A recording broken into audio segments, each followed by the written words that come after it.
లేరు ఈ లోకంలో, నీలాంటి దైవం లేదు నా యేసయ్యా.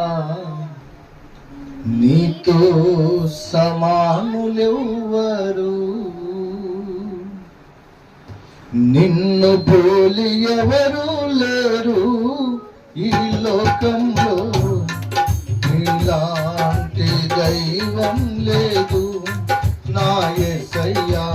నీతో సమానులెవ్వరు, నిన్ను పోలి ఎవరు లేరు ఈ లోకంలో, నీలాంటి దైవం లేదు నా యేసయ్యా. నీతో సమానులెవ్వరు. తల్లివి నీవే, నా తండ్రివి నీవే, తోడు నీవే, నా నీడ నీవే.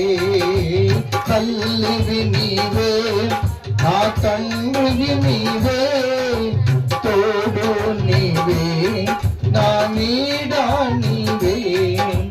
నిన్ను పోలి ఎవరు లేరు ఈ లోకంలో, నీలాంటి దైవం లేదు నా యేసయ్యా. నీతో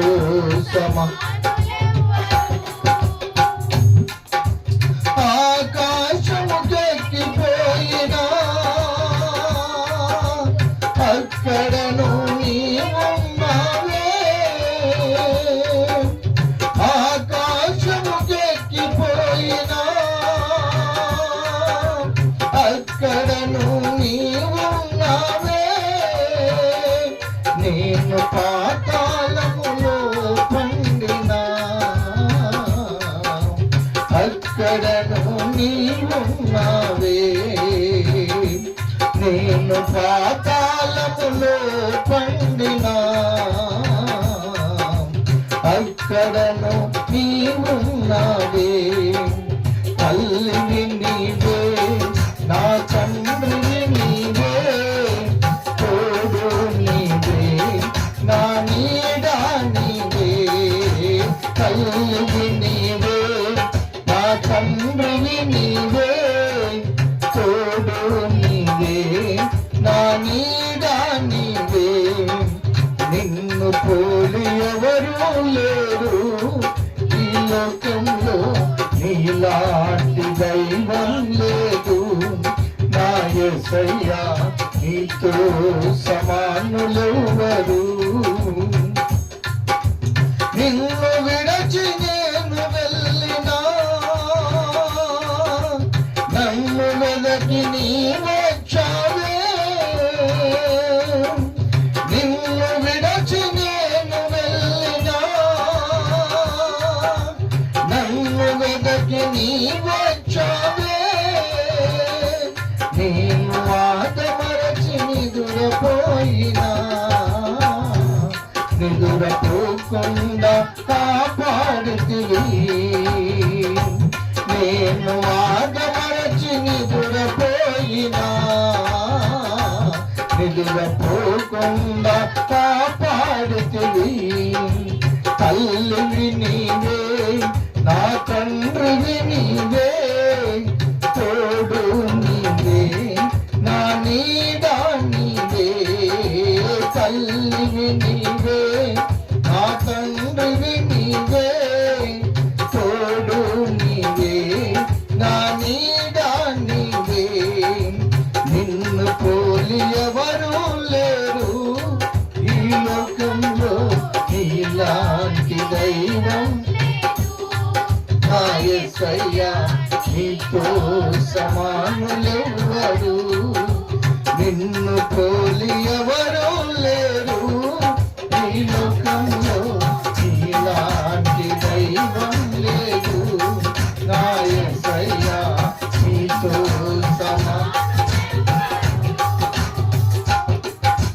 పిండమునై నేనుండగా నీ కన్నులు నన్ను చూచెనే. పిండమునై నేనుండగా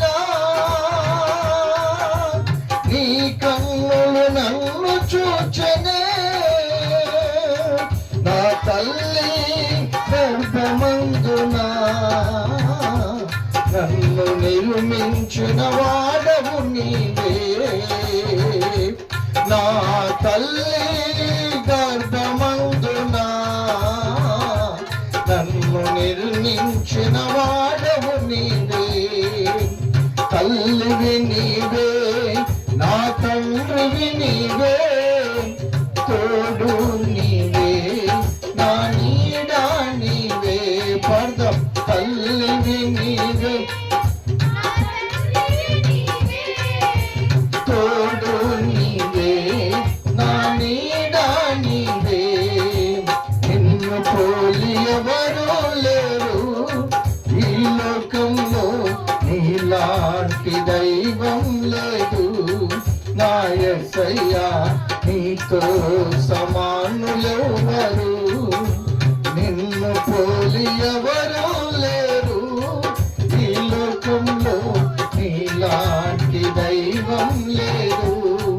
నా యేసయ్యా నీతో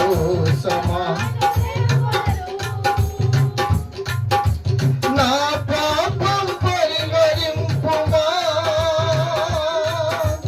ఉస్సోపుతో నన్ను కడుగుమా.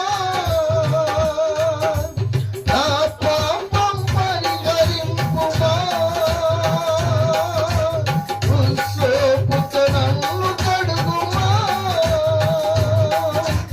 హిమము కంటెను తెల్లగా నన్ను పరిశుద్ధపరచుము తండ్రి. హిమము కంటెను తెల్లగా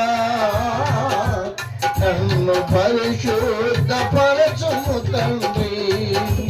తల్లివి నీవే, నా తండ్రివి నీవే, తోడు నీవే, నా నీడ నీవే. పదం తల్లివి నీవే, తోడు నీవే, నా నీడ నీవే. నిన్ను పోలి ఎవరు లేరు ఈ లోకంలో, నీలాంటి దైవం లేదు. నా యేసయ్యా నీతో సమానులెవరు. పర్దం నిన్ను పోలి ఎవరు లేరు ఈ లోకంలో, నీలాంటి దైవం లేదు. నా యేసయ్యా నీతో సమానులెవరు. తల్లివి నీవే, నా తండ్రివి నీవే, తోడు నీవే, నా నీడ నీవే. స్వరమెత్తి తల్లివి నీవే, నా తండ్రివి నీవే, తోడు నీవే, నా నీడ నీవే. మరొకసారి తల్లివి నీవే, నా తండ్రివి నీవే, తోడు. కబడ్డీ కొడుతూ స్వరమెత్తి తల్లివి నీవే, నా తండ్రివి నీవే, తోడు నీవే, నా నీడ నీవే. తల్లివి నీవే, నా తండ్రివి నీవే, తోడు నీవే, నా నీడ నీవే. నిన్ను పోలి ఎవరు లేరు ఈ లోకంలో, నీలాంటి దైవం లేదు. నా యేసయ్యా నీతో సమానులెవరు, నిన్ను పోలి ఎవరు లేరు ఈ లోకంలో, నీలాంటి దైవం లేదు. నా యేసయ్యా నీతో సమానులెవరు. అందరం మాట్లాడదాం. తల్లివి నీవే, నా తండ్రివి నీవే, తోడు నీవే, నా నీడ నీవే. చప్పలు కొడుతూ తల్లివి నీవే, నా తండ్రివి నీవే, తోడు నీవే, నా నీడ నీవే. తల్లివి నీవే, నా తండ్రివి నీవే, తోడు నీవే, నా నీడ నీవే. తల్లివి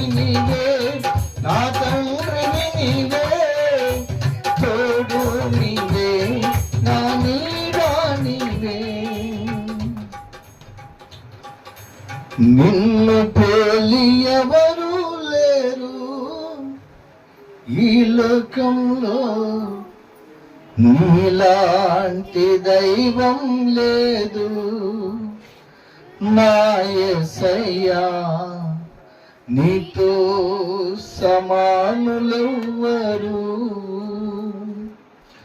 పిండమునై నేనుండగా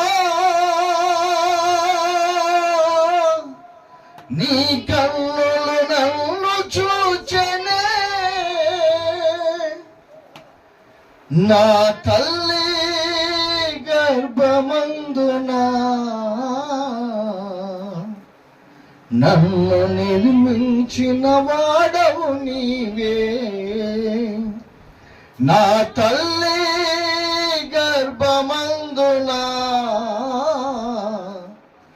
నన్ను నిర్మించిన వాడవు నీవే. తల్లివి నీవే, నా తండ్రివి నీవే, తోడు నీవే, నా నీడ నీవే. తల్లివి నీవే, చెప్దాం. నా తండ్రివి నీవే, తోడు నీవే, నా నీడ నీవే. మరొకసారి. తల్లివి నీవే, నా తండ్రివి నీవే, తోడు నీవే, నా నీడ నీవే. ప్రార్థన చేసుకున్నాం. ప్రేమ నమ్మకము కలిగిన తండ్రి, పరిశుద్ధుడానికి స్తోత్రములు నాయన. ఇంతవరకు పాటలతో ఆరాధనతో నిన్ను స్తుతించే కృపిచ్చారు, నీకు వందనాలు. ఈ సమయంలో కొద్ది నిమిషాలు వాక్య ధ్యానము చేసుకొని కూర్చుండగా మా మధ్యలోకి మీరు దిగిరండి. నీ వాక్య ప్రత్యక్షతను పంపించి మా అందరితో మీరు మాట్లాడండి. 2025వ సంవత్సరపు చివరి వారంలో మేము ఉంటున్నాం నాయన. అయితే ఈ సంవత్సరం అంతా నీ కృపలో దాచి భద్రపరిచి ప్రతి ఆదివారం నీ బలలో పాల్గొంది ఆశీర్వదింపబడే కృప మాకు ఇచ్చారు, నీకు వందనాలు. కొద్ది నిమిషాలు వాక్య ధ్యానం చేయుచుండగా వాక్యాన్ని ప్రకటింపబోతున్న నీ దాసుని నీ శిలువ చాటున మరుగు చేసుకొని అయా నీ రక్తము చేత కడిగి శుద్ధి చేసి తన నోట నీ వాక్యమును నుంచి మా అందరితో మాట్లాడి మహిమ పొందమని, వినగలిగే చెవులను గ్రహించే మనస్సును మాకు అనుగ్రహించమని, అయా మమ్మల్ని బలకై సిద్ధపరచమని యేసుక్రీస్తు పుణ్యనామంలో సమర్పించి ప్రార్థించడిగి వేడుకుంటున్నాము తండ్రి. ఆమేన్. లైట్ బంద్ కర్, ఫ్యాన్ బంద్ కర్.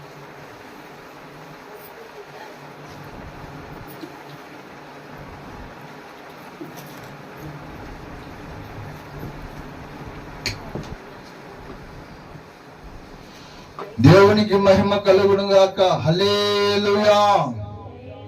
అందరం స్వరమెత్తి చేతులెత్తి బిగ్గరగా చెప్పండి, హల్లెలూయా. దేవునికి మహిమ కలుగును గాక. అటులారా, ఒక చిన్న మాట చదివి, ఇంకా క్రిస్మస్ కాలంలోనే ఉన్నాం. విదేశాలలో నవంబర్ 25 నుండి డిసెంబర్ 25 వరకు మన ఇండియాలో జరుగుతాయి. డిసెంబర్ 25 అయిపోయిన తర్వాత కూడా ఇంకొక నెల పాటు విదేశాలలో కూడా క్రిస్మస్ జరుగుతుంది. తోలు చేసి డోలోకేస్తా, నీకు అలర్ట్ చేస్తే. ప్రియులారా, కనుక ఇంకా మనము క్రిస్మస్ కాలంలోనే ఉన్నాం. క్రిస్మస్ను గురించిన సందేశాన్ని పంచుకుందాము. పోయిన వారము మరి క్రిస్మస్ సందేశం మీకు ఇవ్వాలనుకున్నాను కానీ కుదరలేదు. నిన్న వేరే దైవజనుడు రావడం ద్వారా తిరిగి ఈరోజు మీతో క్రిస్మస్ సందేశం పంచుకోవాలనుకుంటున్నాను. యెషయా గ్రంథము 9వ అధ్యాయము 6వ వాక్యాన్ని చదువుకుందాం. యెషయా గ్రంథము 9వ అధ్యాయము 6వ వాక్యము. ఏలయనగా మనకు శిశువు పుట్టెను, మనకు కుమారుడు అనుగ్రహింపబడెను, ఆయన భుజము మీద రాజ్యభారముండును. ఆశ్చర్యకరుడు, ఆలోచనకర్త, బలవంతుడైన దేవుడు, నిత్యుడగు తండ్రి, సమాధానకర్తయగు అధిపతి అతనికి పేరు పెట్టబడును. వాక్య భాగంలో నుండి పరిశుద్ధాత్మ దేవుడు మనందరితో మాట్లాడును గాక. ఆమేన్. క్రీస్తునందు ప్రియమైన దేవుని బిడ్డలారా, చదవబడినటువంటి వాక్య భాగములో ఈ వచనాన్ని భక్తుడు ప్రారంభము చేస్తూ ఎలాగనగా అని చెబుతూ ఈ వాక్యాన్ని ప్రారంభించాడు. బైబిల్లో కొన్ని చోట్ల కొన్ని పదాలుంటాయి. ఎలాగనగా, గాని, ఎందుకని అనే కొన్ని పదాలు వాక్యానికి ముందు దేవుడే రాయించాడు. ఎందుకో తెలుసా? అక్కడ ఆ మాట చెప్పబడిందంటే ఆ వచనములో చెప్పబడినటువంటి ఆ సందర్భము, వచనములో చెప్పబడినటువంటి ఆ మాటకు ముందు ఏదో జరిగింది, ముందు ఏదో ఒక సందర్భము ఈ సందర్భానికి లింక్ అయి ఉందని చెప్పనిక వారధి అన్నమాట. వారధి అంటే మధ్యలో బ్రిడ్జి లాంటిది. ఆ గెట్టుకు ఈ గెట్టుకు కలిపే బ్రిడ్జి ఒకటి ఉంటుంది, చూశారు? ఆ బ్రిడ్జి లాంటిది. ఎలా అనగా మనకు శిశువు పుట్టెను. ఎలా అనగా అంటే ఏదో ముందు చెప్పాడు. అందుకని దీని కొరకు ఈ కారణాన్ని బట్టి ఎలా అనగా మనకు శిశువు పుట్టెను, మనకు కుమారుడు అనుగ్రహింపబడెను. ఏమండి, ఇక్కడ ఈ వచనములో రెండు విషయాలు ఉన్నాయి. ఒకటేమో శిశువు, రెండోదేమో కుమారుడు. కుమారుడు, ఎవరి కుమారుడు మనకు అనుగ్రహింపబడెను? అనుగ్రహింపబడెను అంటే అర్థమైంది, ఇవ్వబడేను, ఇచ్చారు అని అర్థం. మనకు ఎవరో కుమారుణ్ణి మనకి ఇచ్చాడంట దేవుడు. ఒక కుమారుడు ఉన్నాడు, ఆయన తండ్రి వేరే ఉన్నాడు. ఆయనకు మనకు అనుగ్రహింపబడెను. ఆయన కుమారుడై ఉన్నవాడు దేవుడు క్రీస్తు, మనకు ఆయన అనుగ్రహింపబడెను. ఎవరి కుమారుడినా? దేవుని కుమారుడు. దేవుని కుమారుడు మనుషులందరి కొరకు, మనందరి కొరకు ఆయన అనుగ్రహింపబడెను. దేవుడే తన స్వకుమారుణ్ణి లోకము కొరకు దేవుడు అనుగ్రహించేశాడు, పంపించేశాడు. ఏమండి, బైబిల్లో అందుకే 2వ కీర్తనలో 7వ వచనములో యేసు ప్రభువు ఈ లోకములో జన్మించక ముందే ఆయన దేవునికి కుమారుడై ఉన్నవాడు. ఏమండి, చాలా మంది అంటుంటారు, యేసు ప్రభు మొన్న కాదండి పుట్టింది, అంత 2000 సంవత్సరాల క్రితం దేవుడే కదా మీ దేవుడు, మాది సనాతని అంటాడు. మొన్న పుట్టినోడు కాదురా, ఆయన యుగ యుగాల నుండి దేవుని కుమారుడై ఉన్నవాడు, ప్రారంభము లేనివాడు, ఆది లేనివాడు. ఎప్పుడు పుట్టావయ్యా మీ తండ్రికి అంటే అది కాలము లేదు, ఆయన కాలము లేనివాడు. ఆయన యుగ యుగాల నుండి ఉన్నవాడు అనువాడు. ఏమండి, సమీపింపరాని తేజస్సులోనే దేవుడైన యెహోవా ఒక కుమారుణ్ణి కన్నాడు. ఆయన పేరు యేసుక్రీస్తు.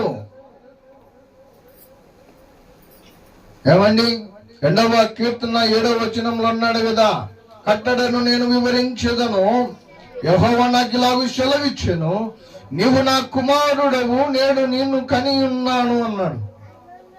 దావీదు ప్రవచిస్తున్నాడు దేవుని స్థానంలో ఉండి.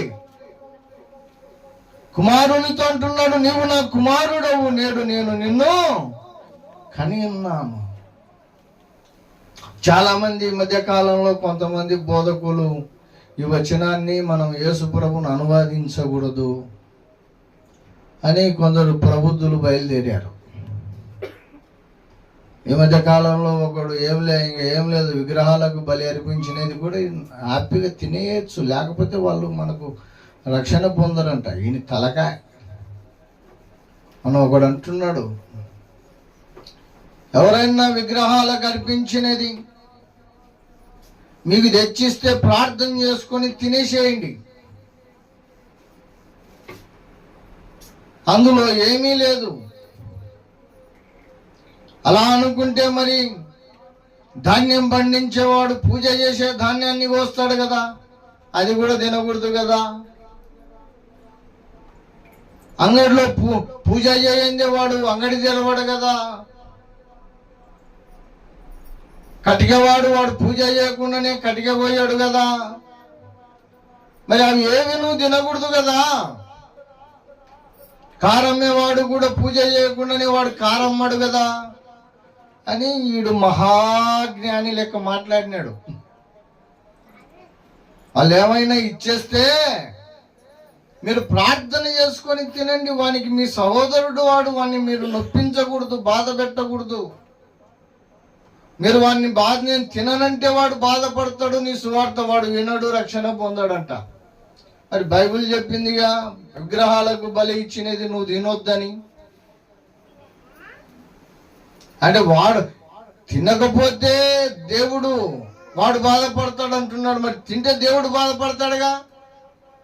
అంటే దేవుడి ఆకంగాలను మునగని కానీ ఈడు బాధపడకూడదు. ఈయన బోధ అది ఎంత కమ్మగా చెప్తున్నాడో. మనము ప్రేమపూర్వకంగా వారిని స్వతంత్రించుకొని వాళ్ళు పెట్టినదంతా మనం తిని వానికి సువార్త చెప్పి ప్రభులో నడిపించాలి. ఈ తిన్నప్పుడే తప్పిపోయినాడు, ఇంకేం సువార్తలు నడిపించాడు. ఏమండి, అది దుర్బోధ. ప్రకటన గ్రంథము 2వ అధ్యాయం 20వ వచనములు అన్నాడు, యెజబెలను స్త్రీని నీవు ఉండనిచ్చుచున్నావు, అది నా సేవకులను జారత్వములను విగ్రహములను అర్పించు వాటిని తినుటకును అది ప్రేరేపింపజేయుచున్నది. దుర్బోధ అది, యెజబెలు బోధ అది. ఏమండి, ఎక్కడన్నా నీకు తెలిసి ఇది విగ్రహమునకు అర్పించినది అని ఎవరన్నా నీకు తెలిసి పెడితే అది నువ్వు తినకూడదు, వాటిని నువ్వు ముట్టకూడదు. ఎందుకంటే అందులో నువ్వు పాలిభాగస్తుడు అయినట్టే. మరి గుడ్ల దగ్గర కొబ్బరిలు కొట్టిన కొబ్బరిలే కదా హోటల్లో తీసుకుపోయి వంటలలో కలిపేది, అవునా? ఇంకా కొన్ని చోట్ల పూజలు చేయింది వాళ్ళు ఏమి చేయరు కదా, మరి అవి ఎట్లా తింటాం? అది నీకు తెలియక జరుగుతుంది. బైబిలే చెప్పింది చూడు, ఒక మాట ముందుకు పనిలో పని ఒక మాట చూపించి ముందుకు వెళ్దాం. కొరింథీయులకు రాసిన మొదటి పత్రిక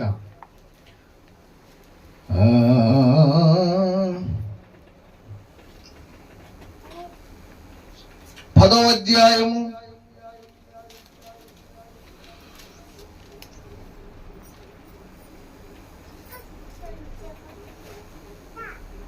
24వ వచనం చూడండి.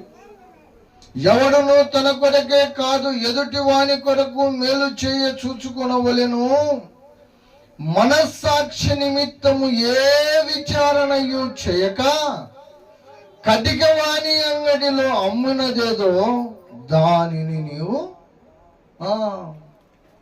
అర్థమైందా నీకు ఈ మాట? ఏ విచారణ చేయక, కింద మీకు మాట అర్థం కానిక 27 చదవండి. అవిశ్వాసులలో ఒకడు మిమ్మును విందునకు పిలిచినప్పుడు వెళ్ళుటకు మీకు మనసుండిన ఎడల మీకు వడ్డించినది ఏదో దానిని గూర్చి మనస్సాక్షి నిమిత్తము ఏ విచారణ చేయక తినుడి. ఎవడన్నా నిన్ను ఇంటికి పిలిచినాడు, అది ఏం ఫుడ్, ఎక్కడ పూజ చేసినది, యాడిది అనేది నీకు చెప్పకుండా వాడు పెట్టాడు అనుకో, అది పూజ చేసిందా, లేకపోతే బలి అర్పించిందా, లేకపోతే కటికవాన్ దగ్గర కొనుకొచ్చిందా, లేకపోతే కోసిందా, వాడు ఎట్లా తెచ్చినాడో నీకు చెప్పలేదు, ప్రేమతో పెట్టాడు, విచారణ లేక పెట్టేశాడు. నువ్వు నిర్భయంతరంగా నీకు తెలియక చేసి తివి కాబట్టి అది దోషం లేదు దాంట్లో. పౌలు అంటాడు కదా, నేను తెలియక చేసి తిని కాదు కనుక కృప పొంది తిని. ఈ ప్రణయం లేదు, నీకు తెలియదు అది ఏంటిది అనేది, ఎక్కడి నుండి వచ్చింది అనేది నీకు తెలియదు. వాడు ప్రేమతో పెట్టాడు, నువ్వు ప్రేమతో తిన్నావు అంతే. కింద అంటాడు చూడు ఇంకొక మాట, అయితే ఎవడైనాను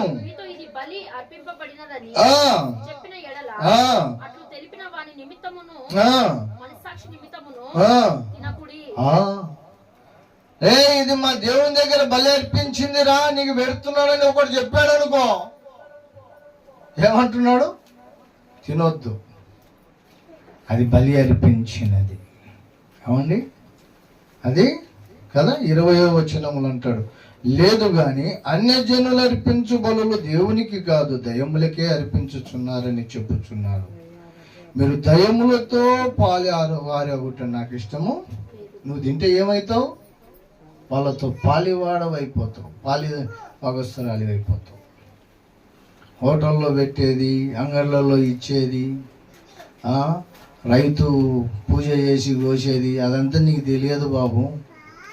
రైతులు అందరూ పూజలు చేసే ఇట్లా ప్రార్థనలు చేసి వస్తున్న రైతులు కూడా ఉన్నారు, నమాజులు చేసి కోసే రైతులు కూడా ఉన్నారు.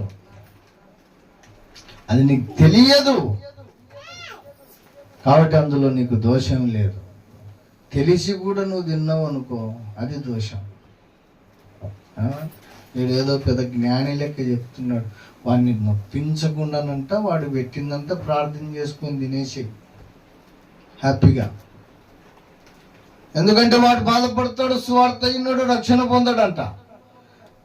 మరి తింటే వాడు బాధపడతాడు, తినకపోతే వాడు బాధపడతాడు. తింటే దేవుడు బాధపడతాడుగా, దేవుడు ఎట్టన పోనా. ఈ బోధలు వచ్చేసినాయి చాలా చోట్ల.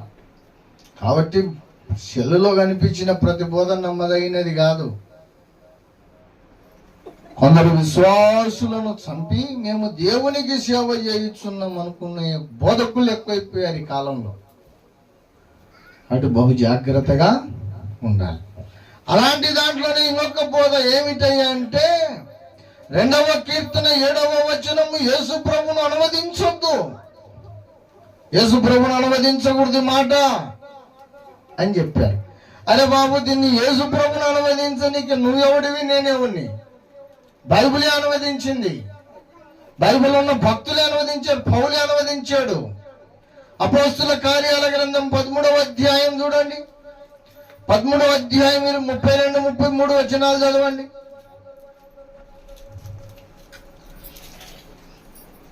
దేవుడు యేసును లేపి పితరులకు చేసిన వాగ్దానమును మన పిల్లలకు నేర్పి ఉన్నాడని మేము మీకు సువార్త ప్రకటించుచున్నాము.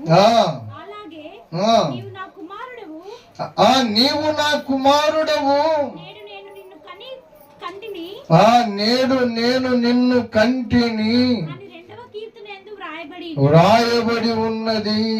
ఏమండి అక్కడ యేసు ప్రభును వారికి పరిచయం చేస్తూ ఏ వచనం ఎత్తి చెప్పాడు పౌలన్నా? 2వ కీర్తన మనం చదివిన వచనమే ఎత్తి చూపించాడు యేసు ప్రభును. అక్కడనే కాదు, హెబ్రీ 1:5 కూడా చదవండి. హెబ్రీలకు యేసు ప్రభును పరిచయం చేస్తున్నాడు. హెబ్రీలకు రాసిన పత్రిక 1వ అధ్యాయం 5వ వచనం,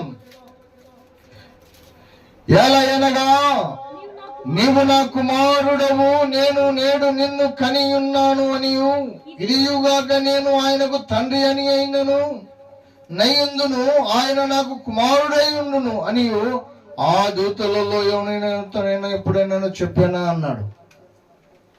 ఏమండి, యేసు ప్రభును పరిచయం చేస్తున్నాడు. ఈ యేసు ప్రభు కొత్తవాడేం కాదు నాయన, నువ్వు నమ్మినటువంటి నీ దేవుడు. యూతులు ఎవరి కొరకు ఎదురు చూస్తున్నారు? మెస్సయ్య కొరకు. యేసు ప్రభుని మెస్సయ్యగా వాళ్ళు అంగీకరించలేదు. ఎందుకు అంగీకరించలేదు? మెస్సయ్య అనేవాడు అంత దీనంగా పుడతాడా? మెస్సయ్య అనేవాడు అలాగుంటాడా? మహారాజు కడుపులో పుడతాడు, ప్రజలందరినీ పాలించేవాడై పుడతాడు. మరి పశువుల పాకలో పుడతాడా? పోయి వడ్రంగి వాళ్ళని పుడతాడా? కాబట్టి ఈయన మాకు మెస్సయ్య కానే కాదు. ఒకవేళ మెస్సయ్య అనుకుంటే ధర్మశాస్త్రంలో మేము చేసిన అన్నిటికీ నెరవేర్చనికి వచ్చానంటాడే తప్ప కొట్టివేయనికి నేను వచ్చి తిన్నాను ఎందుకంటాడు? కొన్ని వచనాలేమో నెరవేర్చనికి వచ్చానన్నాడు, కొన్ని వచనాలేమో కొట్టివేయనికి వచ్చానన్నాడు. ఈయన మమ్మల్ని దూషించాడు, దేవ విరోధితడు అని వాళ్ళు యేసు ప్రభువును నమ్మలేదు. అందుకే పౌలన్న వాళ్ళకు పరిచయం చేస్తూ ఏమన్నాడంటే, అయ్యా 2వ కీర్తనలో దావీదు చెప్పిన ప్రవచనము ఈయననే, ప్రవచన పురుషుడు ఈయననే, యెహోవా కుమారుడు, దేవుడైన మనం నమ్ముచున్న దేవుడైన యెహోవా కుమారుడు, ఏకైక కుమారుడు క్రీస్తు అని పరిచయం చేయనిక ఇదే వచనాన్ని చదివాడు. ఎన్ని చోట్ల చదివాము? అపోస్తుల కార్యాల గ్రంథం 13వ అధ్యాయంలో చదివాం, హెబ్రీ 1:5లో చదివాం. ఇంకొక వచనం కూడా చదువు, 5:5 చదువు. హెబ్రీ 5వ అధ్యాయం 5వ వచనం.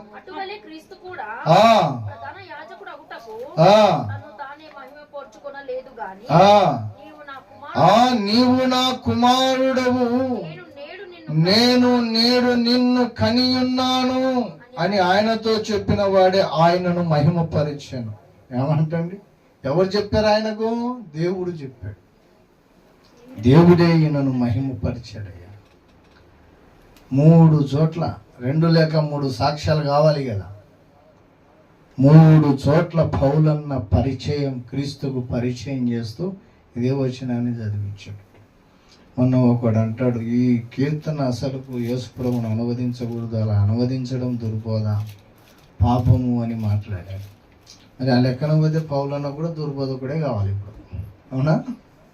అంతే కదా. అంటే పౌలును దుర్బోధకుడు చెప్పాడంటే ఈడే అసలైన దుర్బోధకుడు అని అర్థం. ఇప్పుడు బైబిల్లో పౌలన్న చెప్పిన మాటను దేవుడు వ్రాయించాడంటే ఇది మనిషి ఇచ్చను బట్టి వ్రాయబడినది, పరిశుద్ధాత్మ దేవుని ప్రేరేపణను బట్టి వచ్చినది. ఇందులో ఒక పుల్లైనను ఒక సున్నైనను తీసివేయకూడదు, తీసేస్తే వాడు శాపగ్రస్తుడని బైబిల్ చెప్తుంది. దేవుడు ఆ మాటలను అనువదించి తన జీవగ్రంథంలో రాయించాడంటే అది దేవుని మాటలు అని అర్థం. మరి దేవుడే దాన్ని అంగీకరించి గ్రంథంలో రాయిస్తే నువ్వు దుర్బోధ అనడం ఎంత మటుకు న్యాయం? అది అసలు సీసలు దుర్బోధ నీది. ప్రియులారా, ఆయన యుగయుగములుగా ఉన్నవాడు, ఆయన దేవుని కుమారుడై ఉన్నవాడు. అందుకే సామెతల గ్రంథంలో కూడా యేసు ప్రభుకు సాదృశ్యంగా ఏమండి సొలొమోను ప్రవచించాడు. 8వ అధ్యాయం 22వ వచనం చదవండి. సామెతలు 8:22.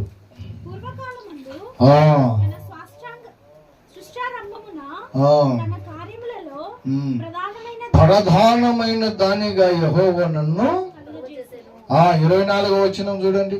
ప్రవాహ జలములు లేనప్పుడు, నీళ్లతో నిండిన ఊటలు లేనప్పుడు నేను పుట్టి తిని. 26 కూడా చూడండి.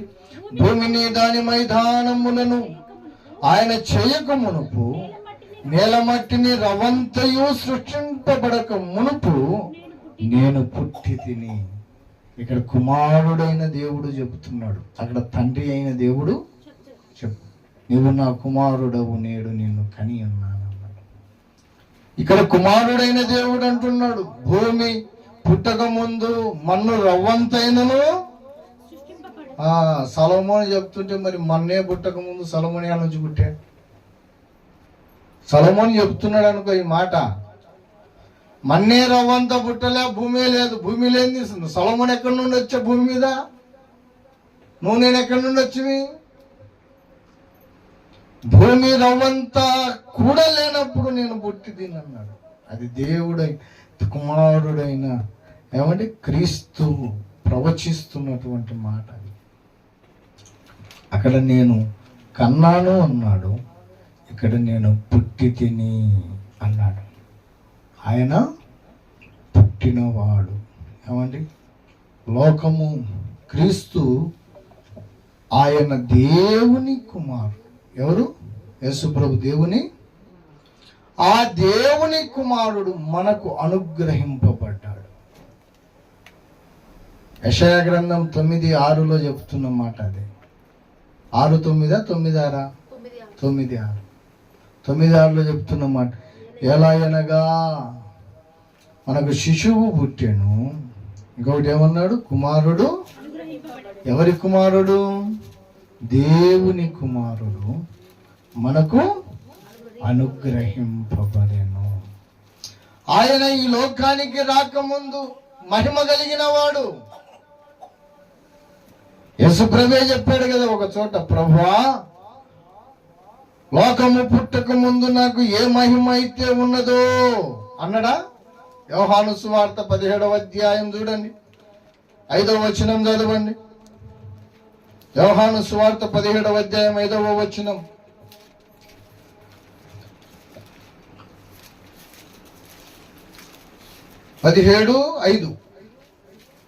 యోహాను సువార్త. లోకము పుట్టక మునుపు తండ్రి లోకము పుట్టక మునుపు నీ యొద్ద నాకు ఏ మహిమ యుండెను? నీ యొద్ద నాకు ఏ మహిమ యుండెను? యుండెనో ఆ మహిమతో నన్ను ఇప్పుడు నీ యొద్ద మహిమపరచు. యేసుప్రభు ప్రార్థన చేశాడు. లోకం పుట్టక ముందు ఈయనకి ఏమున్నదంట? మహిమ ఉన్నది. దేవుని దగ్గర మహిమ కలిగిన వాడు. ఏ మహిమ కలిగిన వాడు? ఫిలిప్పీ 2:6 చెప్పాడు, దేవునితో సమానుడు. ఫిలిప్పీ 2:6. ఆయన దేవుని స్వరూపము కలిగిన వాడై ఉండి దేవునితో సమానముగా ఉండుట. దేవునితో సమానముగా ఉన్నవాడు. చాలు. ఏమై ఉన్నవాడు? దేవుని కుడి పార్శ్వమున సింహాసనాసీనుడై ఉండి దేవుని స్వరూపుడు, దేవునితో సమానంగా ఉన్నవాడు. కోటాని కోట్ల దేవదూతల చేత నిత్యము ఆరాధింపబడుతున్నవాడు. పరిశుద్ధుడు, పరిశుద్ధుడు, పరిశుద్ధుడు, పరిశుద్ధుడని ఏమండి నిత్యము ఆరాధింపబడుతున్నవాడు. పరిశుద్ధుడు, పరిశుద్ధుడు, పరిశుద్ధుడు అని నిత్యము కొనియాడబడుతున్న నా యేసయ్యా, నిత్యము కొనియాడబడుతున్న నా యేసయ్యా. వందనం ప్రభు, వందనం, వందనం ప్రభు, వందనం. ఏమంటండి? ఆయన సింహాసనాసీనుడై ఉంటే, శరాపులు కెరూబులు ఆయన సింహాసనాన్ని మోసుకుంటే, ఏమండి కింద 24 పెద్దలు సింహాసనం మీద కూర్చొని ఉన్నారు. కోటాని కోట్ల దేవదూతలు ఉన్నారు. అందరూ మానక నిత్యము పరిశుద్ధుడు, పరిశుద్ధుడు, పరిశుద్ధుడని గాన ప్రతి గానములతో ఆయనను స్తుతిస్తున్నారు. ఆ స్థుతి గంట పరలోకపు యొక్క కడపగమ్ముల పునాదులే వణికిపోతున్నాయంట. గడగడ గడగడ గడ పరలోకమే షేక్ అయిపోతుంది. వీళ్ళు అడిసి అడుసులో మనం హల్లెలూయా చెప్పాలంటే పక్కనని కూడా వినిపారు. హల్లెలూయా చెప్పండి అమ్మా గట్టిగాని మనం అడుచుండాలిడా.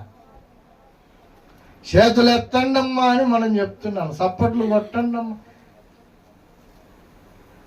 వాళ్ళు పరిశుద్ధుడు పరిశుద్ధుడు అని మానక స్తుతిస్తుంటాడంట, పరలోకమే షేక్ అవుతుందంటాడు.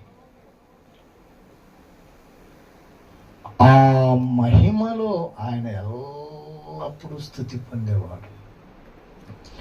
ఆ మహిమను విడిచిపెట్టి, ఆ సింహాసనాన్ని విడిచిపెట్టి, అక్కడ దేవుని కుమారుడుగా ఉన్నవాడు విడిచిపెట్టి ఇక్కడ మరియా గర్భంలో శిశువై, ఎలా అయినాగా మనకు శిశువు, మరియా గర్భంలో పుట్టిన శిశువు అవండి దేవుని కుమారుడు మనకు అనుగ్రహింపబడినవాడు. దేవుని కుమారుడు మనకు అనుగ్రహింపబడినవాడు, ఆడ పంపబడినవాడు, ఈడ మరియా గర్భంలో జన్మించినవాడు. ఈ భూమి మీద ఆయన బ్రతికింది 33.5 సంవత్సరాలే. 33.5 సంవత్సరాలు ఆయన మన పోలికలో మన వంటి వాడయ్యాడు. మన వంటి హావభావాలు. యేసుప్రభు మనలాగా నీళ్లు తాగాడు, మనలాగా అన్నం తిన్నాడు. అవునా? యేసుప్రభు ఏమన్నాడు? 2 చోట్ల తప్పికొన్నాడు. బైబిల్లో రాయబడి, ఇంకా చాలా చోట్ల తప్పికొని ఉంటాడులే, అవన్నీ రాయబడలేదు. సమరయ స్త్రీ దగ్గర శిలువలో నేను దప్పికొనుచున్నానన్నాడు. ఆయన ఆ శిష్యులు చేపలు పడుతున్నప్పుడు నాకు ఆకలి అవుతుంది, మీ దగ్గర ఏమన్నా చేపలు ఉన్నాయా అని అడిగాడు. లాజరు చనిపోయినప్పుడు లాజరు వాళ్ళ అక్క వచ్చి ఏడ్చినప్పుడు యేసుప్రభు కూడా దుఃఖకాంతుడై ఆమెతో పాటు ఏడ్చాడు. ఏమండి? ఆయన శిష్యులు ఆనందభరితులైనప్పుడు వారితో ఆనందభరితుడయ్యాడు.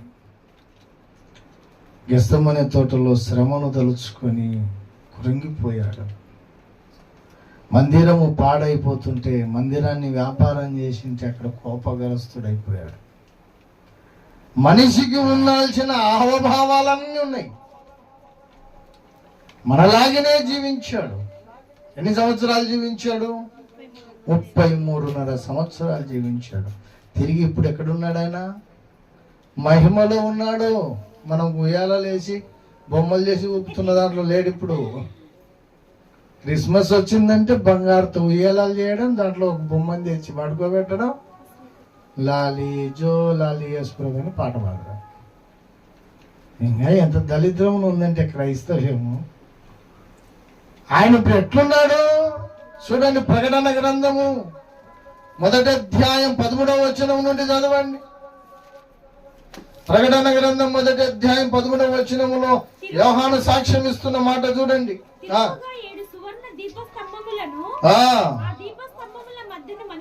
కుమారుని పోలిన యొక్కని చూచి తిని, ఎవడాయనంటే యేసుప్రభువే. ఆయన తన పాదముల మట్టుకు దిగుచున్న వస్త్రము ధరించుకొని రొమ్మునకు బంగారు దట్టి కట్టుకొని ఉండెను. ఆయన తలయు తల వెంట్రుకలను తెల్లని ఉన్నని పోలినవై హిమమంత ధవలముగా ఉండెను. ఆయన నేత్రములు అగ్నిజ్వాలల వలె ఉండెను.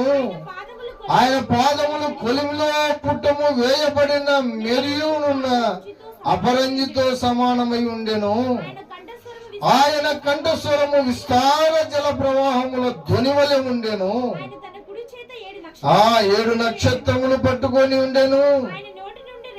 2 అంచులు గల వాడి అయిన ఖడ్గము ఒకటి బయలు వెళ్ళుచుండెను. ఆయన ముఖము మహా తేజస్సుతో ప్రకాశించుచున్న సూర్యుని వలె ఉండెను. అది సంగతి. ఆయన చూస్తే ఈయన ఎట్లా భయపడిపోయినాడు.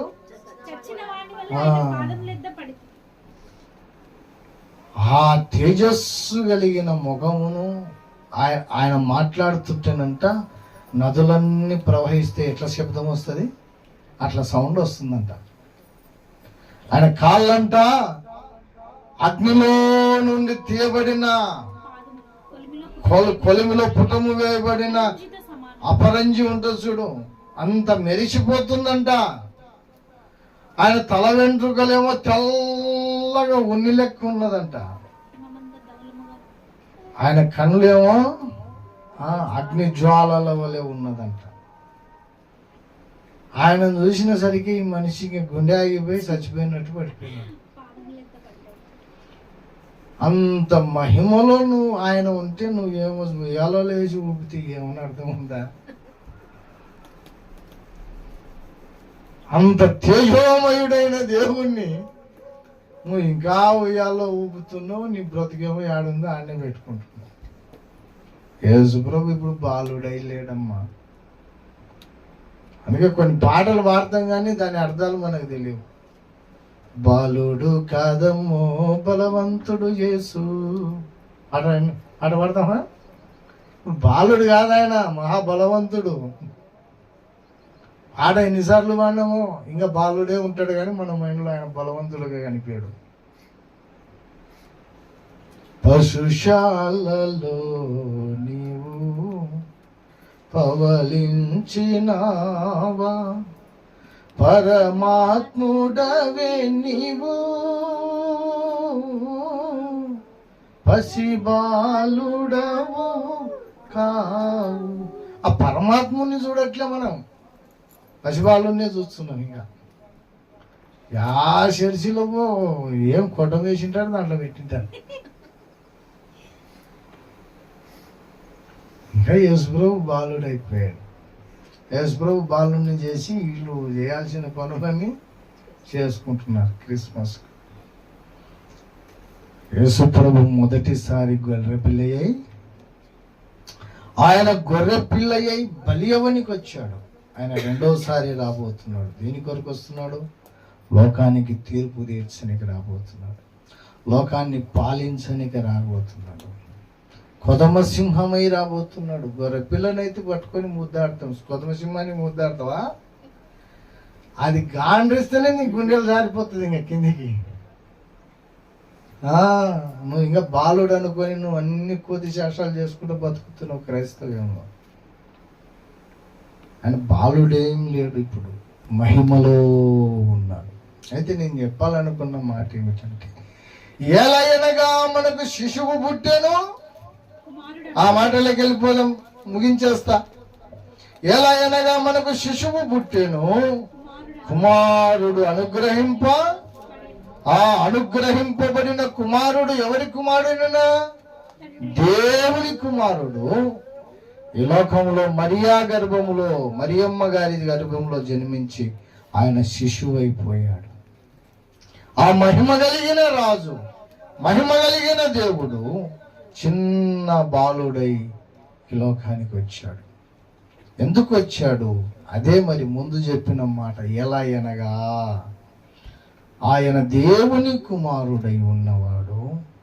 దేవుడు అనుగ్రహిస్తే ఈ లోకంలో మరియ గర్భంలో శిశువై పుట్టాడయ్యా.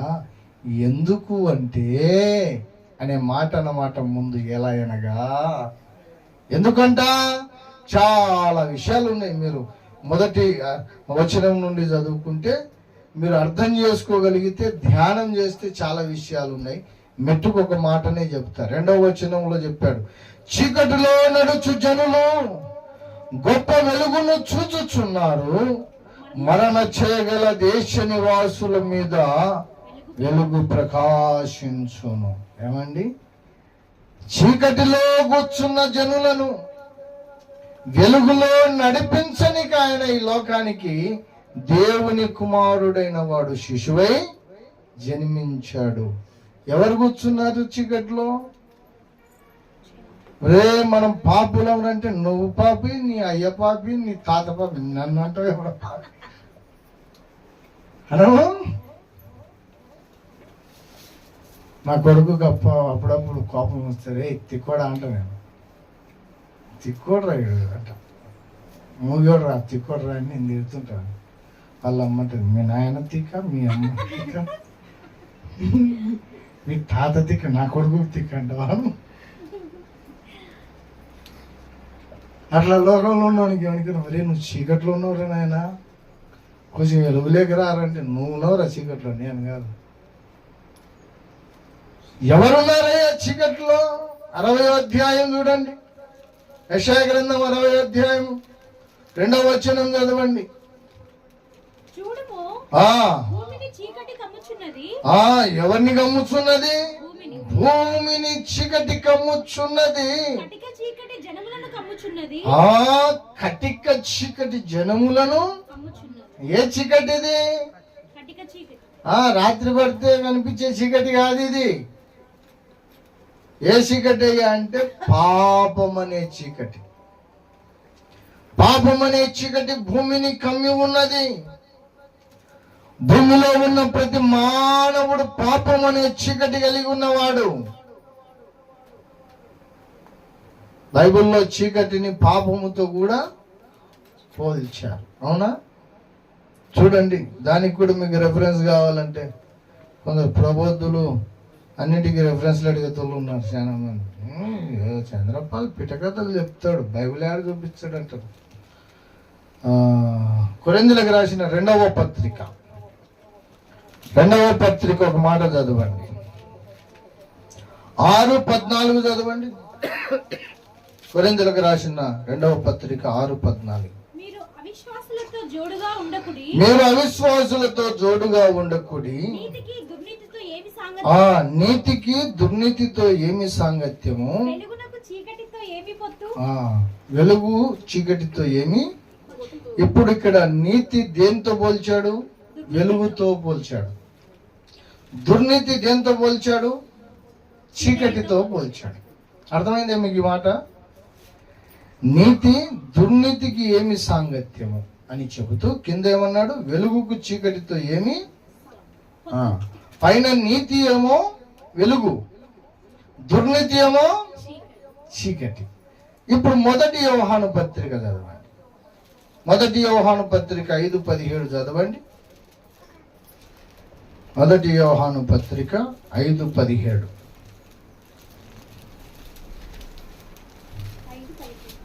17 5వ అధ్యాయం 17వ వచనం. సకల దుర్నీతియు పాపము. ఏమండి? సకల దుర్నీతియు. ఇక్కడ దుర్నీతి దేంతో పోల్చాడు? చీకటితో పోల్చాడు. దుర్నీతి అంటే అర్థం ఏందో చెప్పాడు ఇక్కడ. సకల దుర్నీతి పాపము అంటే చీకటి ఏమై ఉన్నది?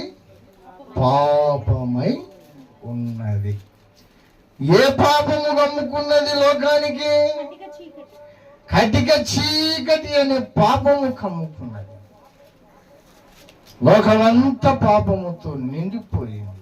ఆ పాపానికి జీతము మరణ ఛాయ కలిగిన వారై ఉన్నారు ప్రజలందరూ. వారిని ఆ పాపములో నుండి విడిపించి ఆయన ఆ మరణ ఛాయ నుండి తొలగించి నిత్య జీవం ఇవ్వనికి ఆయన ఈ లోకానికి వచ్చాను. ఆయనలో జీవముండెను కదండి. యోహాను సువార్త 1:4 చదవండి.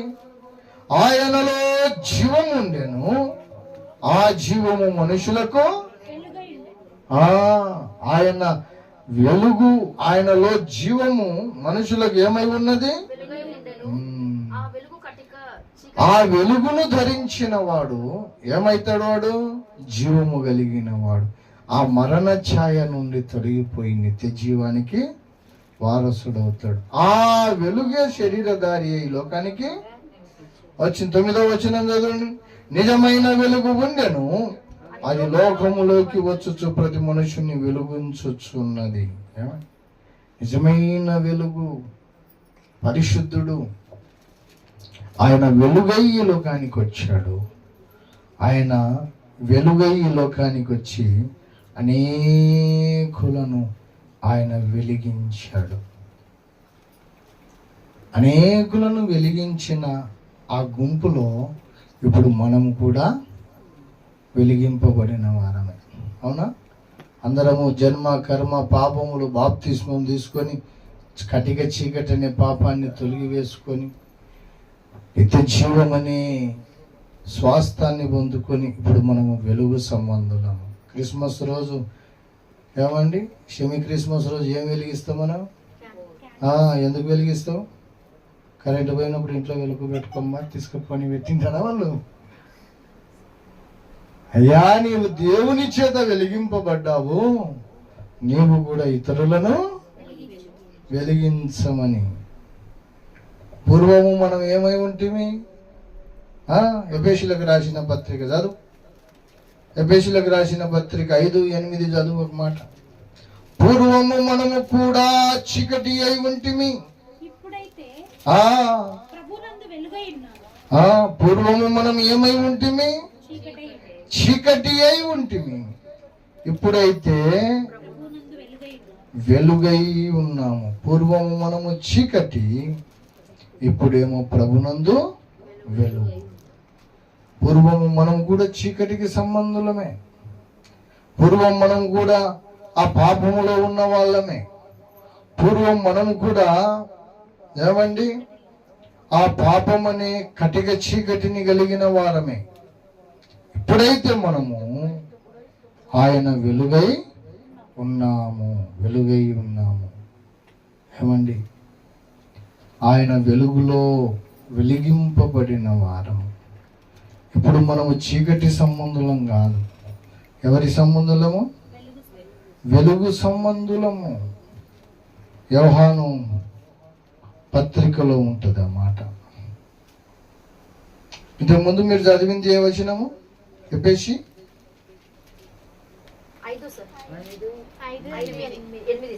8. అవును. మొదటి పేతురు చూడండి.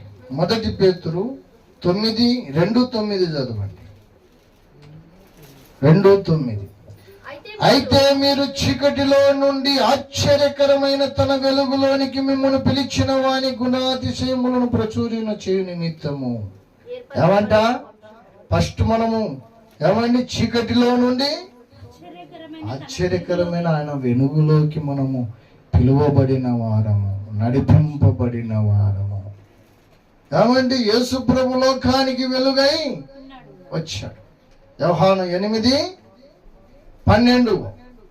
ఆయన లోకానికి వెలుగై వచ్చాడు. ఆయన అనేకులను వెలిగించాడు. ఇప్పుడు మనము లోకానికి వెలుగై ఉన్నాం. అంతేనా? మరలా యేసు నేను లోకమునకు వెలుగును, వెంబడించువాడు చీకటిలో నడవక జీవపు వెలుగు కలిగి ఉండునని వాడు. చాలు చాలు చాలు. ఆయన ఏమన్నాడు? నేను లోకమునకు వెలుగును అన్నాడు. ఆయన లోకానికి వెలుగు, లోకానికి వెలుగై ఆయన ఈ లోకానికి వచ్చాడు. అనేకులను మనల్ని వెలిగించాడు. ఆయన మనల్ని వెలిగించి వెళ్ళిపోయాడు. ఇప్పుడు మహిమలో ఉన్నాడు ఆయన. ఇప్పుడు మనం ఏమై ఉన్నాం? లోకానికి వెలుగై ఉన్నాం. మత్తయి సువార్త 5:14 చదువు. మత్తయి సువార్త 5:14. మీరు ఇంటికి వెళ్ళి నీటిగా చదువుకుంటారని వచనాలు చూపిస్తారు.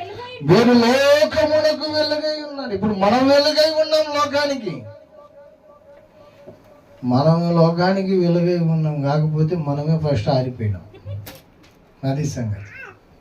ఎక్కడ ఆరిపోయినాం? లోక ఆచారాలలో పడి ఆరిపోయినాం, లోక అలవాట్లలో పడి ఆరిపోయినాం. క్రైస్తవులేనండి చాలా మంది. లోకం ఇంకా లోపల నుంచి పోలేదు. ఇంకా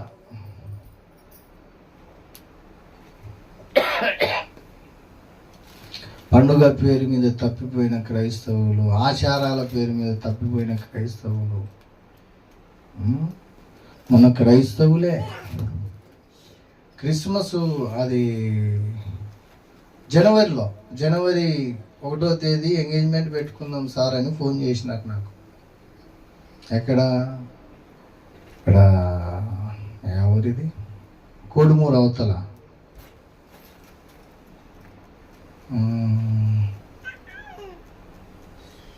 కోడుమూరు అవతల ఏదో ఉంది, రోజు చెప్పే ఊరే అది, మర్చిపోయినా. గూడూరు నుండి ఒక ఆయన ఫోన్ చేశాడు. సార్ మనము 1వ తేదీకి ఎంగేజ్మెంట్ పెట్టుకుందాం సార్ అన్నాడు. నేనన్నా 1వ తేదీ ప్రేయర్ ఉంటుంది కదా, 31 ప్రార్థనలు ఉంటాయి, 1వ తేదీ ప్రార్థనలు ఉంటాయి, మరి రానికి కుదరదు, 2వ తేదీ పెట్టుకోలే అన్న. ఒకరోజు మనకు 2వ తేదీ పెట్టుకొని నేను వచ్చి చేసి వస్తాను. సరే సార్ అన్నాడు. 2వ తేదీ ఎంగేజ్మెంట్ అని అందరికి ఫోన్లు చేసినాడంట. ఎవడో వాని స్నేహితుడు చెప్పినాడంట, అరే కీడు పండుగ ఉందరా, దాని ముందు ఇది చేయకూడదురా అన్నాడంట. కీడు పండుగ ముందు ఎంగేజ్మెంట్ చేయకూడదురా అన్నాడంట వాడు. నాకు కీడు పండుగ అంటే సడన్గా వెలగలే. జనవరి కీడు పండుగ ఎందుకు పెట్టిరా, ఈడియం కీడు పండుగ అంటాడు జనవరిని నేను అనుకుంటున్నా. సంక్రాంతి కీడు పండుగ అని అంటే దానికి ముందు ఇవి చేయకూడదంటే, ఈడు క్రైస్తవుడా, ఈడు పండుగ కూడా క్రైస్తవులండి. లోకంలో ఉన్నాడంటే సరే, క్రైస్తవుడు కూడా ఇట్నే తయారైనాడు. ఈయనకి ఆ బైబిల్తో కొట్టి దయ్యం విడిపోయాలో చెప్పు నువ్వే. అన్ని పెళ్ళిళ్ళు చేసేదేమో పాస్టర్ అయితే, ముహూర్తం పెట్టేదేమో బాపున్నాడు. ఎంత దరిద్రం ఇది క్రైస్తవ్యానికి. పిల్లి అడ్డం వచ్చినా నిలబడిపోతాడు, ఇంకొకటి తుమ్మినా నిలబడిపోతాడు, దగ్గినా నిలబడిపోతాడు. అంటే నీ ప్రార్థన కంటే పిల్లికే ఎక్కువ ప్రవర్ ఉందన్నమాట. నీ ప్రార్థన కంటే వాడి తుమ్ముకే మంచి బలం ఉంది.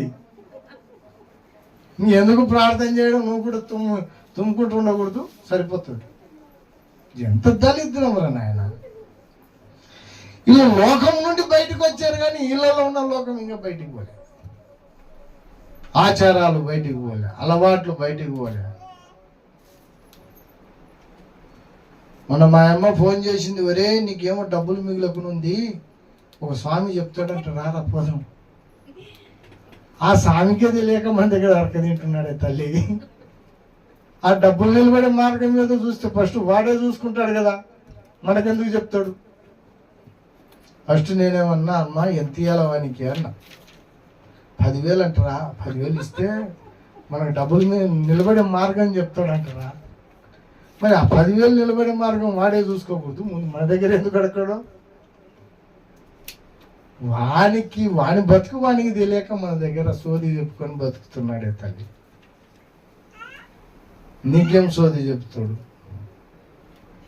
ఏమండి, క్రైస్తవులు ఇవన్నీ మానుకోవాలి. మొన్న ఒక ఆమె ఇల్లు ఓపెనింగ్ చేసింది, సార్ పాలు పొంగితే, నువ్వు పాలు పొంగిస్తే నీ ఇంట్లోకే రాసు, నేను నువ్వు పాలు పొంగిస్తే నీ ఇంట్లోకే రాను, నువ్వే చేసుకో ప్రార్థన, నువ్వే పాలు పొంగించుకో. ఇక వచ్చిన చుట్టాలందరూ చెప్తున్నారంట, పాలు పొంగి మా పాస్టర్ వద్దన్నాడు, ఉండే పాస్టర్ మళ్ళీ బయటికి వెళ్ళిపోతే కష్టం అవుతుంది, ప్రార్థన అయిపోతుంది అంటదంట పక్కన.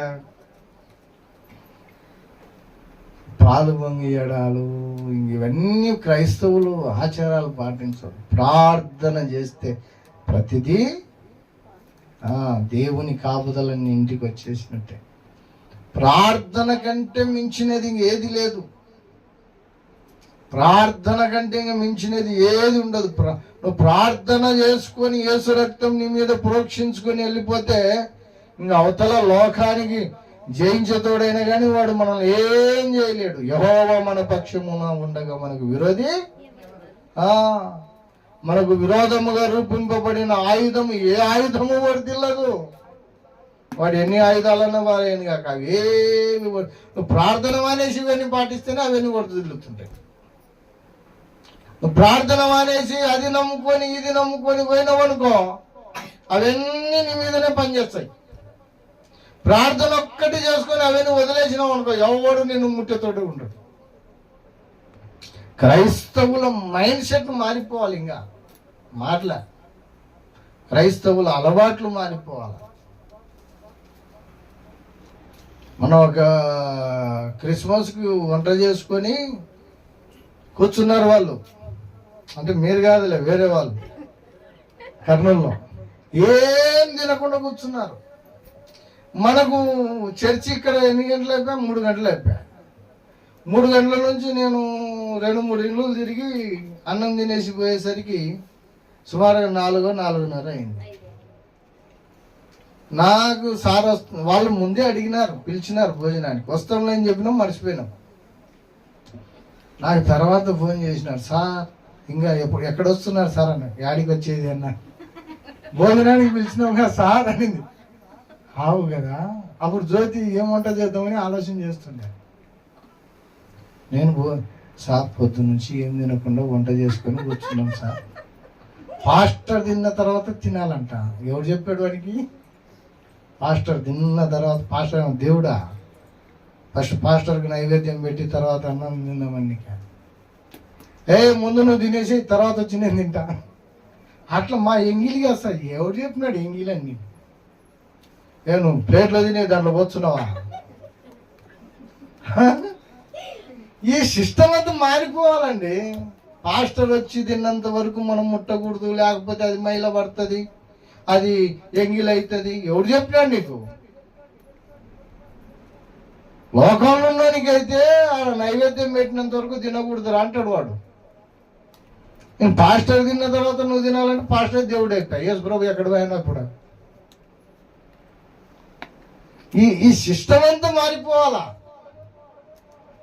పాస్టర్ను ఆరాధించడం, పాస్టర్ను హైలైట్ చేయడం, పాస్టర్ను గౌరవించాలా. దైవ సేవకుడు అన్ని సమర్పించుకొని దేవుని కొరకు మన పక్షాన సేవ చేయనికి వచ్చిన వాడు కాబట్టి మన ఇంట్లో ఒక సభ్యుడు, మన ఇంట్లో ఒక మనిషి. పెద్దోడైతే తండ్రి, సమానుడైతే అన్ననో తమ్ముడో, ఇంకా చిన్నోడైతే కొడుకో. నీ ఇంట్లో ఒక కుటుంబ సభ్యుడు. అంతవరకే. నీ ఇంటికి నీకు దేవుడు అయిపోకూడదు పాస్టర్. ఈరోజు పాస్టర్లను ఆరాధించేటోళ్ళు కూడా ఉన్నారు చాలా మంది.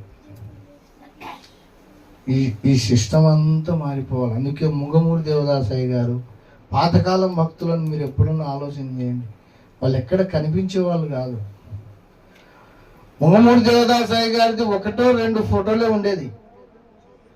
నీకు ఎక్కువ ఫోటోలు లేవు. నేనైతే వారానికి 10 ఫోటోలు దిగుతా. నా ఫోటోలు అందరికీ తెలుసు. నేను చాలా మంది పాస్టర్ల ఫోటోలు కూడా తెలుసు. వాళ్ళ ఫోటోలు తెలియదు. ఎందుకంటే ఆ కాలంలో వాళ్ళు దిగలేదు. దిగడమే కాదు, వాళ్ళు చూపించుకోలేదు మనసులకు. దేవుడు కనిపించాలని తపన పడ్డారు వాళ్ళు. పిఎం సామ్యలయ్య గారు అయితే ఆయన ముఖం ఎట్లుంటుందో తెలియదు. యాడనో ఒక అప్లికేషన్లో హాఫ్ ఫోటో ఉండింటే ఆ ఫోటోనే పెడుతున్నారు. ఆడ చూసిన ఒకటే ఫోటో, హాఫ్ ఫోటో. ఆయనది ఒక రూమ్ ఉండేది, లోపల ఒక కుండ ఉండేది, మంచం ఉండేది, బైబిల్ ఉండేది. ఆ ఇంటికి బయటకు పోయినప్పుడు బయట తాళం వేస్తాడు, ఇంట్లోకి వచ్చినప్పుడు లోపల తాళం వేసుకుంటాడు. అంతే. ఎవరికి లోపలికి రానియాడు. ఒక కిటికీ ఉంటుంది, ఆ కిటికీకి జాలి ఉంటుంది. అవతల మనిషి యువతలు కనిపాడు, యువతల మనిషి అవతల కనిపాడు. ఎవరన్నా వచ్చి అయ్యగారు అని కిటికీ కొడితే వచ్చి కిటికీ తీస్తాడు. ఎవరు బాబు? అయ్యగారు నేను ఫలాని కర్నూలు నుండి వచ్చిన చంద్రపాల్ నాయక్. ఏంటి విషయం? అయ్యగారు ఇట్లా కర్నూలులో మీటింగ్లు పెట్టాలనుకుంటున్నాం అయ్యగారు, మీరు వచ్చి వాక్యం చెప్పాలి అయ్యగారు అంటే. ఏం డేట్లు ఏమిటి అంటాడు. ఆ డేట్లు చెప్తే ఆయన ఖాళీ ఉందనుకో, సరే పెట్టుకోపో అంటాడు. లేదనుకో, లేదు బాబు వేరే వాళ్ళకి చెప్పుకోపో అంటాడు. సర్లే అయ్యగారు మీకు ఉన్న డేట్ ఏదో అదే చెప్పండి, దాంట్లో పెడదామంటే డేట్ ఇస్తాడు. అయ్యగారు మీ ఫోటో ఫ్లెక్సీలు అవన్నీ ఏమొద్దు, పేరు ఒకటి రాసి అంటాడు. ఆ మనిషి ఆ స్టేజ్ ఎక్కేంత వరకు ఎవరికి తెలియదు. ఇంకా అయ్యగారు రాలే, ఎప్పుడు వచ్చాడో ఏమో, ఇంకా రాలే. ఈడు తర్జన అయిపోతుంటాడు. అయ్యగారు అంటాడు, ఏం లేదురా నాయన, నువ్వు పోయి మన మధ్యలో పిఎం సామ్యలయ్య గారు వాక్యం చెప్తాడని చెప్పంటే నేను ప్రత్యక్షం అవుతాను. ఆయన 6 గంటలకి వచ్చి సభలో కూర్చుంటాడు. ఎవరికి తెలియదు కదా ఆ మనిషి, గుర్తుపట్టాడు ఆ మనిషిని. ఆ మనిషి ముఖం ఎవరు చూడలే. ఆ సభ మధ్యలో వచ్చి కూర్చుంటాడు.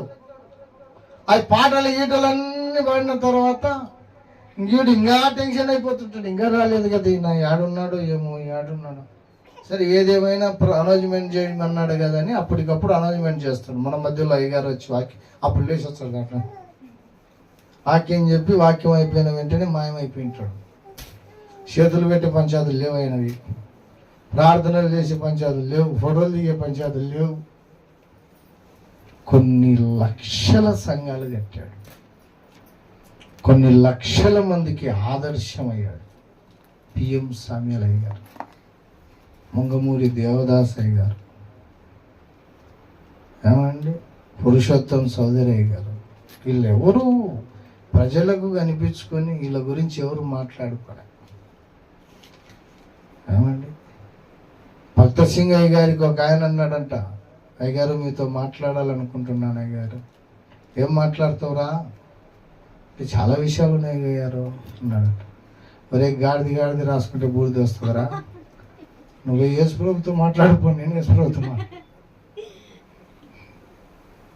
నువ్వు యేసు ప్రభుతో మాట్లాడుకోరా, నేను యేసు ప్రభుతో మాట్లాడు. ఇద్దరు మనుషులు మాట్లాడుకుంటే ఏమొస్తుంది? పంచాయతీలన్నీ ఆ ఇంటి సంగతులు, ఈ ఇంటి సంగతులు. సామ్యూయల్ పిఎం భక్త సింగ్ అయ్య గారు విజయవాడలో ట్రైన్ ఎక్కితే హైదరాబాద్కి వచ్చినంత వరకు పైకెక్కి మోకరించినాడంట. దినకరన్ అయ్య గారి కింద అదే రైల్లో ఎక్కినాడు. పాల్ దినకర్ ఆయన కొడుకు, దినకరన్ అయ్య గారు పెద్ద ఆయన ఉన్నాడు, చనిపోయినాడు. ఆయన అదే ట్రైన్ ఎక్కాడంట. భక్త సింగ్ అయ్య గారు ఏమో అదే ట్రైన్ ఎక్కాడు. ఎక్కి అయ్యగారు వందనాలు, మీరు భక్త సింగ్ గారు కదంటే అవునండి అన్నాడంట. ఆయనకు వందనాలు చెప్పినాడు. ఈయన పైన ఎక్కి ఇంకా మోకరించినాడు. ఈ దినకరన్ అయ్య గారు ఎదురు చూస్తున్నాడంట విజయవాడ కాడ నుంచి హైదరాబాద్ వరకు. ఆయన ఎప్పుడు లేచే మాట్లాడదాం, ఆయన లేచేది లేదు. ఆడ మోకరించినది హైదరాబాద్కి వచ్చి అనౌన్స్మెంట్, సికింద్రాబాద్కి వచ్చిందని అనౌన్స్మెంట్ చేస్తూ చూడు. ఆ అనౌన్స్మెంట్ విన్న తర్వాత టక్కున కార్లు తెరిచి సూట్ వేసి పెట్టుకుని సగం దిగి వచ్చేసినాడు. ఆ రోజు దినకరన్ అయ్య గారు అనుకున్నాడంట, నేను భక్త సింగ్ అయ్య గారు లెక్క ప్రార్థన పరుని కావాలి. వాళ్ళు భక్తులండి, వాళ్ళను ఎప్పుడు చూపించుకోలేదు, వాళ్ళు ఎక్కడ కనపరుచుకోలేదు, నేను గొప్పనిరని చెప్పలేదు, వాళ్ళు దేవుణ్ణి చూపించారు. ఒక చోట పిఎం పరంజ్యోతి అయ్య గారు వాక్యం చెప్తే, అయ్యగారు చాలా బాగా వాక్యం చెప్పారంటే ఇంట్లోకి వెళ్ళి 3 గంటలు ఏడ్చినాడంటే. పిఎం పరంజ్యోతి అయ్య గారికి, అయ్యగారు చాలా బాగా వాక్యం చెప్పారు మీరు అన్నారంటే ఎవరో. ఇంట్లోకి వెళ్ళి 3 గంటలు ఏడ్చినాడంట. ఎందుకు ఏడ్చినవయ్యా అని అడిగితే అని ఏమన్నాడో తెలుసా? నా వాక్యంలో వీడు నన్నే చూసినాడు కానీ యేసు ప్రభువుని చూడలేదని బాధేసినాడు. సేవకులు చెప్పే మాటలు ఎవరిని చూడాలా? దేవుణ్ణి చూడాలా, యేసు ప్రభువుని చూడాలా. మనం ఈయన్ని చూస్తుంటాం. బా అన్న భలే చెప్పి, అన్న భలే జోకులేసి, అన్న భలే నవ్వించా, నీ అన్న మీద బండబడా. ఇద్దరు మనుషులు కూర్చుంటే కలుసుకుంటే అన్నల గురించి మాట్లాడుకుంటారు కానీ యేసు గురించి మాట్లాడేటోళ్ళు లేదు ఈ కాలంలో. ఇట్లా వ్యవస్థ అంతా పాడైపోయింది, క్రైస్తవమే పాడైపోయింది. కొందరు మూఢనమ్మకాలు, లోకాలను అనుసరించే క్రైస్తవులు అయితే కొందరు అన్నలను అనుసరించే క్రైస్తవులు ఉన్నారు. ఒకడేమో ఫలాని అన్న అభిమాని, ఇంకొకడేమో ఫలాని అన్న అభిమాని. యేసు ప్రభు అభిమానులు ఎక్కడ పోయారు? ఇంకా మనం మారాల, మన మైండ్ సెట్ మారాల. సేవకుడు అనేవాడు కేవలము దేవుడు వాడుకునే ఒక యంత్రం అంతే, ఒక పనిముట్టు. ఈ మైక్ ఉంది, ఈ మైకు గొప్పదా? మైకులో మాట్లాడే మనిషి గొప్పోడా? ఈ మనిషి అనేవాడు లేకపోతే దీనికి విలువ ఉందా? ఈ మనిషి అనేవాడు లేకపోతే దీన్ని ఎవడన్నా పట్టించుకుంటాడా? ఎంత బాగా మాట్లాడినవి అని దీనికి ఎవడన్నా ముద్దు పెట్టుకుంటాడా? దేవుడు ఈ మనిషి అయితే సేవకుడు ఈ మైకు. నువ్వు ఈయన్ని కాదు ప్రేమించాల్సింది, ఎవరిని ప్రేమించాలా? దేవుణ్ణి ప్రేమించాలా, దేవుని మీద అభిమానం పెంచుకోవాలా, దేవునితో నీకు బంధం ఉండాల. దేవుడే మనకు ముఖ్యం, ఇంకా ఏ నరుడు ముఖ్యం కాదు. సేవకుడు మన సేవకుడు కాబట్టి అభిమానించాల, మన కానుకలు ఇవ్వాలా, మన పోషణ ఎట్లుందో మనం చూసుకోవాలా. అంతవరకే కానీ వాడిని దేవుణ్ణి చేసుకోకూడదు. జాగ్రత్త, అన్ని విషయాల్లో మనల్ని మనం సరి చేసుకోవాలి. అందుకే ఒక మాట అన్నాడు, చివరి మాట చెప్పి ముగించేస్తా. ఒక మాట అన్నాడు, లూకాసు వార్తలో ఉంటుంది ఆ మాట. లూకాసు వార్త 11వ అధ్యాయము 35వ వచనం. ఒక మాట చదువు ముగించేస్తాం. ఏదో సమయం ఎక్కువ తీసుకున్నాను ఎందుకంటే కొంచెం చివరి రోజు కదా. కాబట్టి నీలో నుండి వెలుగు చాలు. నువ్వు పక్కనోని వెలిగిపోయినా బాధ లేదురా నాయనా, ముందు నీలో ఉన్న వెలుగు చీకటి కాకుండా చూసుకో చాలు. దేవుడు వెలిగించిన రక్షణని వెలుగు, పరిశుద్ధతని వెలుగు, ఆ వెలుగు చీకటి కాకుండా చూసుకో. ఇవన్నీ లోక ఆచారాలను పాటిస్తూ ఏమండి ఈ పాస్టర్ల అభిమానులు అయిపోయి యేసుప్రభుడు మర్చిపోయి నీలో ఉన్న చీకటి వెలుగు చీకటి కాకుండా జాగ్రత్త పడి చూసుకో. వెలిగించే సంగతి తక్కువ, తర్వాత పోని. ముందు నువ్వు చీకటి అయిపోతున్నావు. ఇవన్నీ అనుసరించి పాటించి ముందు నీలో ఉన్న చీకటి వెలుగు చీకటి కాకుండా చూసుకో సార్. నువ్వు ధన్యురాలివి, నేను ధన్యుని. వాళ్ళు వెలుగు అర్పించుకున్నందుకేనే కదా విలువబడినది. 10 మంది కన్యకలు, 10 మంది కన్యకలలో 5 మంది కన్యకలు దివిటీలు వెలుగుతున్నాయి, 5 మంది దివిటీలు ఇప్పుడు వెలుగుతున్న వల్ల ఎత్తబడ్డారు, కానీ ఆరిపోయిన వాళ్ళు విలువబడ్డారు. ఆ డ్యూటీ ఏంటంటే నీ హృదయం అనే డ్యూటీ.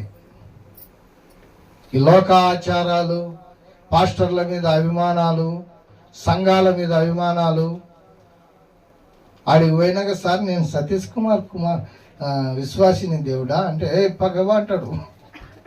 చంద్రబాబు విశ్వాసిని దేవుడా అంటే ఏ భగవా.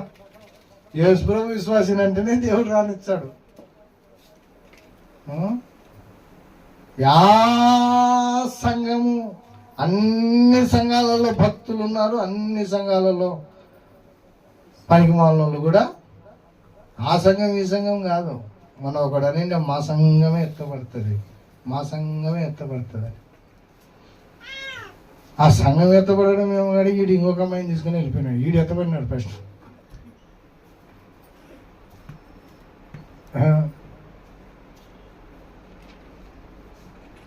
పరలోకములో భక్తులైన వారు, వెలిగి తన హృదయాలను వెలుగుగా నింపుకున్నవారు, వెలుగుగా కాపాడుకున్న వాళ్ళు పరలోకానికి వెళ్తారు, ఆర్పుకున్న వాళ్ళు కాదు.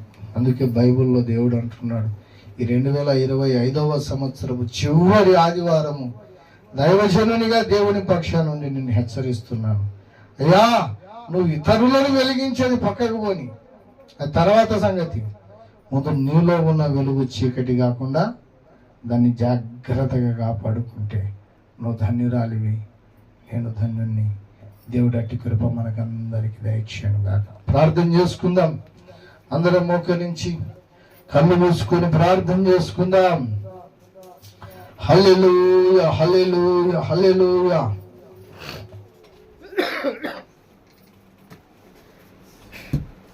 స్తోత్రం, స్తోత్రం, స్తోత్రం, స్తోత్రం, స్తోత్రం. పరిశుద్ధుడానికి వందనాలు. మహోన్నతుడైన దేవానికి స్తోత్రములు. జీవము కలిగిన ప్రభువానికి వందనాలు. మాతో మాట్లాడిన ప్రతి మాటకై నీకు వందనాలు ప్రభు. హల్లెలూయా, హల్లెలూయా, హల్లెలూయా, హల్లెలూయా. ప్రియ సహోదరి సహోదరుడా, ఎలాగనగా మనకు శిశువు పుట్టెను, కుమారుడు అనుగ్రహింపబడెను. అనుగ్రహింపబడిన వాడు, అనుగ్రహింపబడిన కుమారుడు, ఆయన దేవుని కుమారుడు.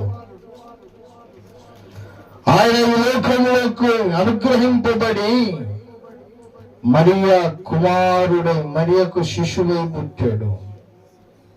ఎందుకు ఆయన ఈ లోకానికి మహిమ కలిగిన వాడై ఉన్నప్పటికీ శిశువు ఎందుకు వచ్చాడయ్యా అంటే, ఎందుకు మన వంటి వాడయ్యాడయ్యా అంటే, ఇదిగో చీకట్లో ఉన్న ప్రజలను, మరణ ఛాయలో ఉన్న వారిని వెలుగులోనికి నడిపించుటకు ఆయన ఈ లోకానికి వచ్చాడు.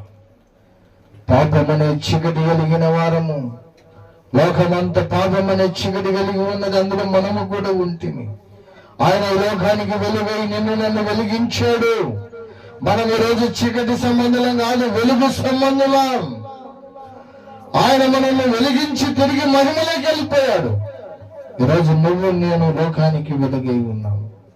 కానీ మనమైతే లోక ఆచారాలలో పడి వాక్యానికి విరోధముగా సంఘములో జీవిస్తూ మనుషులను ప్రేమిస్తూ ఆరాధించబడవలసిన దేవుని పక్కన పెట్టి దైవజనులను ఆరాధిస్తూ మనము మహిమపరచాల్సినది దేవునికి గాని మనుషులను మహిమపరుస్తూ మనలో ఉన్న వెలుగు ఆర్పుకునే భక్తి మనం ఆచరిస్తున్నాం. బైబిల్ అంటుంది, అయ్యా ఇతరులను వెలిగించే పక్కన పోని ముందు నీలో ఉన్న వెలుగు చీకటి కాకుండా చూసుకో చాలు. ప్రభు వచ్చినప్పుడు నువ్వు ఎత్తపడదు. ఎలాగున్నావో ఒకసారి నిన్ను పరీక్షించుకో. ఈ 2025వ సంవత్సరపు చివరి ఆదివారంలో నువ్వు ఉన్నావు. ఈ సంవత్సరం అంతా ఎలా బ్రతికావో ఒకసారి నిన్ను నువ్వు పరీక్షించుకో. ప్రభువా, ఈ సంవత్సరం అంతా నేను వ్యర్థముగా నీవు వెలిగించిన వెలుగును చీకటిమయము చేసుకునే స్థితిలో నేను బ్రతికాను. ఆయన నన్ను క్షమించు. నాలో ఉన్న వెలుగు చీకటి కాకుండా కాపాడుకునే కృప నాకు దయచేయను. ఆయన బైబిల్ ఏం సెలవిస్తుందో, బైబిల్ ఏం బోధిస్తుందో, బైబిల్ దేన్ని చేయమంటుందో దాన్ని చేసే కృప నాకు దయచేయను ఆయన అని ఆయన పాదాలు పెట్టుకొని కడగబడదాం.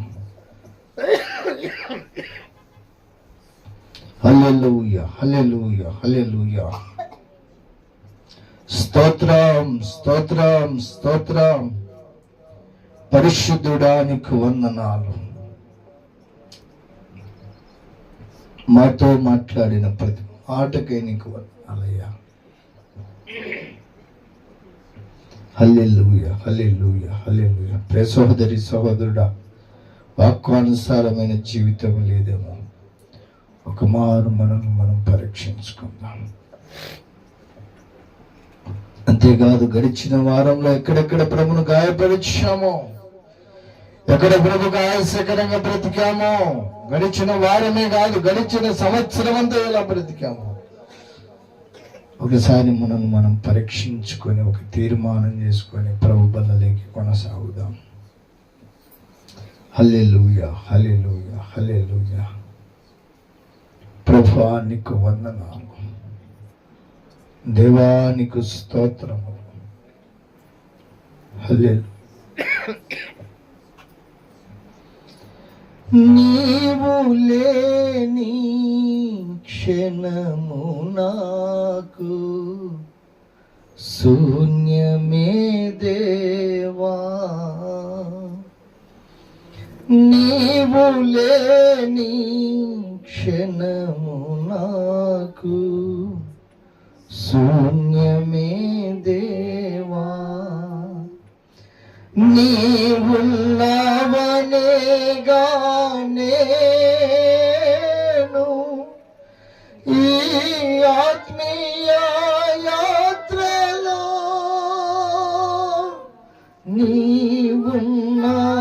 నీవున్నావనేగా నేను ఈ ఆత్మీయ యాత్రలో, నీ తోడునే కోరితి,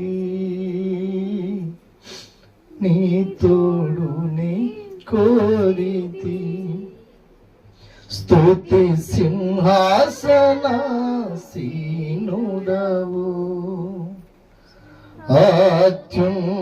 అత్యున్నతమైన తేజో నివాసివి, దయారస యేసు రాజా, దయారస యేసు రాజా, నీదు రూపును వర్ణించలేనయ్యా, నీదు రూపును వర్ణించలేనయ్యా. స్తుతి సింహాసనాసీనుడవు,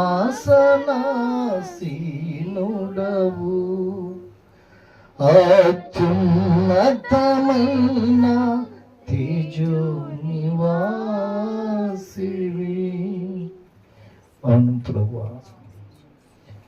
నువ్వున్నావనే మేము బ్రతుకుతున్నాం.